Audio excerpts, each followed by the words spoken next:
welcome to my November haul. I'm Hwin and I post everything romance manga related. I have been missing everyone so much because I haven't been able to upload anything for the past couple of months, but I'm back now and I'm really glad I got to push out this video before the end of the year. I feel like this quarter of 2024 has been such a hit for romance/sci-fi manga, and so this has become one of the biggest manga haul I have recently. And so without further ado, without any order in particular, let's get started with my November haul. Cool, so let's start with the first one that I'm actually so excited about. And you will be hearing me saying that a lot for the rest of the video. But first we have Pink and Habanero, is that how you say it? A new title from Yen Press that it took me such a long time to get my hands on. I'm not sure what was the reason for this, but this series was published back in September and I only managed to get my hands on this from an online store recently, hence this is making an appearance in my November haul instead.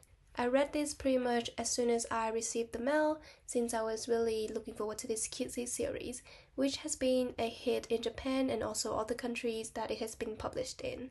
Basically, in this first volume, you will find something of a reverse maid summer encounter between our two leads, and instead of a maid cafe, we got a whole bunch of good-looking, dashing guys in night costume instead. So yes, our male lead work at a night cafe for the part-time job, and that's supposed to be a secret. And the rest of the execution so far is very different to what happened in Maid Summer and really unique in its own time. It's a very entertaining, funny and sweet series. I love the awkward exchanges between our leads, from unexpected encounters after school to them joining forces to keep our male lead secret under wraps and out to find anyone who may want to expose him. Overall, a really enjoyable first volume and I'm excited to find out more in the next one. Next, we have Spring Storm and Monster Volume 1, another new series from Yen Press, also published back in September. This is from the same author as Cheeky Brat and Stray Cat and Wolf, among which Cheeky Brat is one of my favorite series since I have started collecting manga about 2 years ago. As such, I had a really high hope and anticipation for Spring Storm and Monster, and I was low-key hooked on this series when I read the scanned version for the first time. It was really good, and little did I know back then that this series is gonna be one hella roller coaster for my heart. There's so much angst, the pain later on down the road for this series is really well done so far. Like the mangaka know how to bring up all these very real life mental health issues, and now I am waiting to see how all of this can be resolved before I give like a 5-star for the whole series. Having said that, I am really enjoying this first volume so far, but if you're looking for something healing, funny, a bit of drama but not too much, this series won't be for you, because if you're in for a deep heartbreak later down the track. So that's my warning. It's still worth checking out, but it's maybe something you want to consider before committing to this one. Next is a much funnier read. We have Tamon's B-Side Volume 1, which is another hit. I'm really enjoying it, and this volume doesn't disappoint either. Between the two idol series that Viz Media is pumping out right now, so this one and my special one, this has got to be my pick. The storytelling and the insight on the idol industry click more with me on this one, and both the leads, so Tamon and Utage, makes me laughing and swooning so hard at the same time. Tamon's B-side panels are always hit me hard too. It's always hilariously done, and he's always giving me cute aggression that I just want to jump into the panel and hug Tamon and give him like a big squeeze ever. Highly recommend if you're into anything idol, particularly since this is getting an anime adaptation scheduled for April 2025, which I'm really looking forward to. They actually got a soundtrack called Eyes on You. It's already out and it's pretty fun, so I recommend you check that out as well. Next we have Honey Lemon Soda Volume 7, I continue to collect this series but not up to date with reading it at all. With the current pace of releasing, I'm not sure when we're going to catch up with the Japanese release, given that they are up to volume 26 now already. I don't want to do the math because that may make me want to lose my will of collecting this series. But I'm excited for the anime coming out next year. I feel like it's maybe gonna be a hit. I feel like it's giving similar feeling to Kimi Todoke, but I'm not that deep in the series yet, so I'm ready to be proven wrong, and I'm ready to come to love this series like many other as well. Next, oh my god! I was so excited to receive this. Yep, that was me in real life filming this and squealing at this book, but for good reasons. Because when I buy this one, I didn't know that Yen Press licensed the special edition of volume 17 of Horimiya. So when this came in the mail and I unboxed it, and it was a set of the book and the bonus booklet, I was screaming. I was so happy because for me, this is a beautiful conclusion to this adorable healing series that was actually the start of my manga obsession, particularly for the romance genre. Like the Tamago scene in the anime was the start of everything, and that's when my manga collection started with Horimiya, and from then on, just whatever I'm having now. So for me, I was really excited. I was really grateful that Yen Press decided to license the special edition instead of the normal one, because actually I got the standard edition with the pink cover in Vietnamese edition. I'm gonna show you guys right now the difference between the two. So this feel like really holistic for me to have both the special edition in English but also the pink cover in Vietnamese, just to complete my Horimiya collection. If you're interested, I got an unboxing video on my channel if you wanna check it out. But yeah, a really beautiful conclusions for this lovely series.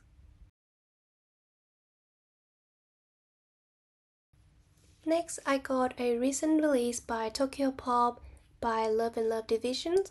We got A Tale's Tale Volume 1, a series by Mizu Sahara, and this was actually completely outside of my radar. I was really surprised to spot it in the local bookstore, and I debated for like a solid 10 minutes whether or not I should pick up this series because, it's another new series I am committing. But because I have read the mangaka work before and I really impressed with it, I decided to go ahead with it because I was really impressed with Mizu Sahara's skill in storytelling, accompanying with beautiful and delicate arts and panels. I feel like she is such an all-rounder mangaka, and I am excited to explore more and more of her work. And in this case, A Tale's Tale. Next, I have How I Met My Soulmate Volume 4, a series by the same mangaka as Waiting for Spring, and also a series that's soon to become my favorite treasure series of all time. I think particularly that's because the characters in this book is set in their 20s, which is the same age group that I am. So it's made me feel more relatable with the issues, the problem that they encounter in their daily life. Not to mention that this series follow a female lead in her journey to meet that someone she is destined with, being a firm believer of soulmate and destiny. And that's what brought me to this series initially as well, because I'm also a faith believer, and therefore I very resonate with our female lead. Fashion in the series is also a hit.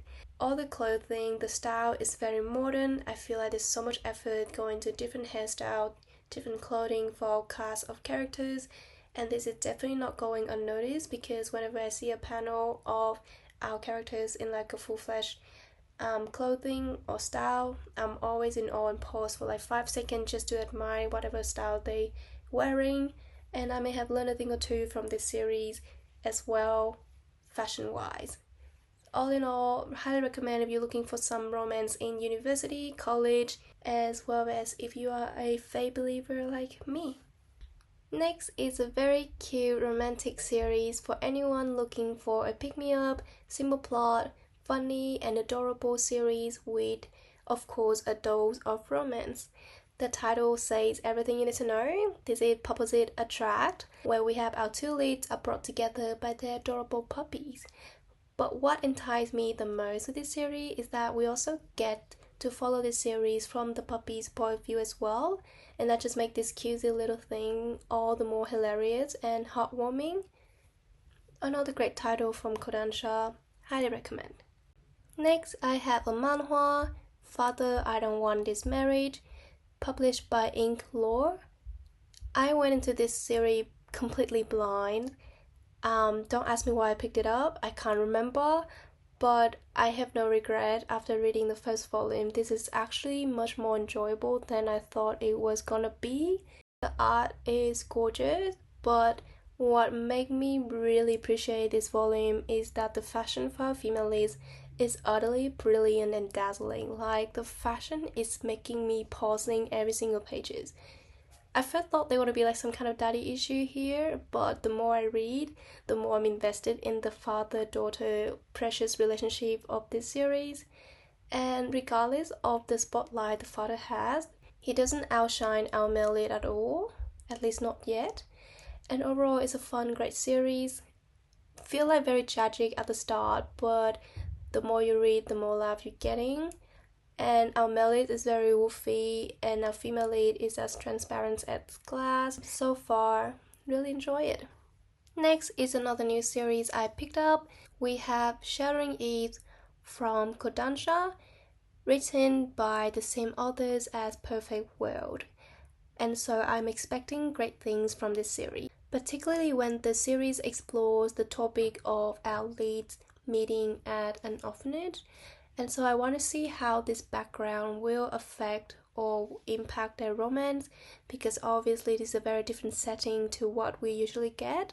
I want to see how their background affect the way they live, their mindset, or their self-compassion down the road, if any at all. And so I'm really looking forward to this one, and I hope I can let you guys know what I think about it next time we talk. Next, we have the tsubaki-chou Lonely Planet Volume 8. We are getting so close to the end now, guys. Oh my god. Another enjoyable volume from this series. It is an age gap series, so probably not for everyone, but for me so far, the age gap has not icked me yet. I am enjoying it so far. We got a new characters in this volume as well, and so I'm really invested to see how this is gonna go in the next volume. Next is a series that has been the spotlight for my November haul, and we have Diary of a Female Lead Volume 1, a series published by Seven Seas. And I am so excited, you guys, to have this on my hand. It is a very well written series accompanying with amazing gorgeous art, and I really cannot ask for more. So the female lead in this series is everything but believing in herself. And throughout this series, I've been thinking a lot about how this may be teaching us the new definition or just the other definition of being a female lead as well. It really making me question, like, do we need to have something special to be a female lead in our own story? Or just because we're not the popular one at school, does that mean we don't deserve to be loved or to be pampered and enjoy our days at any other female lead? That's the thing I feel like this story is addressing, and addressing it really well. And after reading the first volume, I feel like someone just gave me a push to have more self-compassion, and I really like it about reading this series. Overall, really enjoy, and I cannot believe such a gem has finally come to us in English, and I cannot wait to read more. Next is another hit for this month, and I truly believe this is my first vampire trope manga that I have in my collection, and I'm so happy this is the one I started with, because I get to follow a girl boss vampire female lead who is an avid otaku. Like, how can I not relate to her? Like, not the vampire part, but the otaku part. And this is from the same author as Kami-sama Kiss, so I'm really have much confidence in this series, and I really enjoy volume 1, and so I cannot wait to continue collecting this and having this in my collection. Next, we have the second volume of the very much loved series, The Fragrant Flower Blooms with Dignity. I feel I'm gonna fight anyone that don't like this series. but then like not really because everyone is different, but like seriously, this series is so precious. And I feel like please love it if you read it because everything about this is perfection. And what strikes me the most with the series is how healthy our female lead is with her mindset. I highly recommend this to anyone. This really shows how you can healthily navigate different relationships you have in your life and how you can communicate your needs and thoughts without having to provoke or hurt the other person that you care so much about. Really enjoy it, highly recommend. Cannot wait for volume 3. Okay, a little break from all the high school shoujo romance. We have A Cat from Our World and The Forgotten Witch volume 3, which will be ending in 2 volumes, a very short but really cute series. It's like short and sweet. Sabrina, commenter, anyone? But anyway, what do I love the most about this series is that we have a isekai cat that was killed by a raccoon, and when the cat entered this world, it is a huge cat instead of just the normal little size we have in a real life, and that makes this thing so much more adorable. I am just in love whenever the cat appear, and then it's just like this huge little thing, just little patting next to the human. Love it. Recommend it for anyone that also cat fanatic like me. We have What He Who Doesn't Believe in Faith Says, Volume 5, which I thought was the conclusion, but apparently not. I think this volume 6 up for pre-order, but anyway, I haven't read the series apart from volume 1, so I don't have much to say. All in all, it is a series about the red thread of fate. So when two people is connecting by the red thread of fate, you know they are destined to be together and no one else can be their soulmate. Next we have Breakfast with Two-Tailed Cat Volume 1. Absolutely amazing, wholesome cat series. It is very heartwarming for me when I read this, particularly when this cat baby turned two-tailed, which means it's now the size of a human, it can talk, it can eat, and it now accompany the male lead after his wife passed away. And that's where all the wholesome meat come from. Highly recommend for a very heartwarming read if you're looking for something like this. Guys, the next one is giving all of my favorite tropes in the world. We got arranged marriage, we got a male lead eating his own words about how love is meaningless, we got a pampered, stubborn female lead that is a hopeless romantic, and on top of that we got spicy panels between the two of them because obviously they are now working adults and they can. The plot and the trope is nothing new. It's in fact very typical romance trope, I would say, but I am eating this up and I'm so invested, and I feel like this soon will be my favorite guilty pleasure series if they keep ticking my boxes like this. Next is the final volume of the series, 15 Minutes Before We Really Date. I have not caught up with this at all, so I don't have much to say, but I'm quite glad that this now come to a conclusion. It's a very short series and it's quite light-hearted, so it's good for a pick-me-up or just a light read on the road. Next is another highly anticipated for me. We have Reliving My Life with a Boyfriend Who Doesn't Remember Me, Volume 2. I haven't taken this volume yet, but I'm really enjoying it so far. I think this is one of very unique series I have read so far, and the fact that the art is just gorgeous, just like a bonus on top of the well-written plot and also an excellent world building in this one. Second to last item of today, we have The Villainess and the Demon Knight light novel volume 1. Warning, this is a mature read series, it is a smart, and the manga for the same series is also published by 7 Seas. It is now out up to volume 3. So with this light novel, it does pick up from the volume 3 of the manga. So if you want to know what happened next after volume 3 of the manga, I think the light novel would be worth it to pick up. And finally, we have Don't Call It Mystery, volume 3 and 4 in the beautiful omnibus edition. I have high praises for this one. I feel like this book is for everybody and that everybody should give it a go. This is by the same mangaka as Basara, a very classic shoujo, if you haven't heard of it. This series follow our male lead who accidentally got roped in murder cases and then proceed to solve them like a pro with his excellent wit and also amazing observant skills. A true page turner, and I'm so glad that I gave this a go, and now it's become one of my favorite detective series ever. And that's it, everyone. Thank you so much for sticking around up until this point. I am so happy to be posting again. I hope to be posting weekly from now. Obviously, I will try my best, but nothing is guaranteed. Anyway, hope you enjoyed this video, and I will see you next time. Bye bye!